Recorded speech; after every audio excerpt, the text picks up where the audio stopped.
بسم اللہ الرحمن الرحیم۔ السلام علیکم۔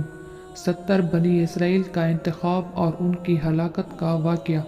موسیٰ علیہ السلام نے جب اللہ تعالیٰ کی کتاب تورات لا کر بنی اسرائیل کو دی تو اپنی ہٹ دھرمی کی وجہ سے کہنے لگے، ہمیں یہ کیسے یقین ہے کہ یہ اللہ تعالیٰ کا ہی کلام ہے؟ ممکن ہے آپ اپنی طرف سے لکھ کر لائے ہوں۔ ان کو یقین دلانے کے لیے موسیٰ علیہ السلام نے دعا کی تو حق تعالیٰ کی طرف سے یہ اشارہ ہوا کہ اس قوم کے منتخب آدمیوں کو آپ کوہ طور پہاڑ پر لے آئیں تو ہم ان کو بھی اپنا کلام سنا دیں گے جس سے ان کو یقین آ جائے۔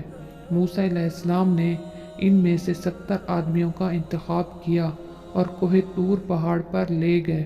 حسب وعدہ انہوں نے اپنے کانوں سے اللہ تعالیٰ کا کلام سن لیا، مگر جب یہ حجت پوری ہو گئی تو کہنے لگے، ہمیں کیا معلوم یہ آواز اللہ تعالیٰ کی ہی ہے یا کسی اور کی؟ ہم تو جب یقین کریں جب کھلم کھلا اللہ تعالیٰ کو دیکھ لیں۔ ان کا یہ سوال چونکہ ہٹ دھرمی اور جہالت پر مبنی تھا، اس پر غضب الہی متوجہ ہوا۔ ان کے نیچے سے زلزلہ آیا اور اوپر سے بجلی کی کڑک آئی جس سے یہ بے ہوش ہو کر گر گئے اور بظاہر مردہ ہو گئے۔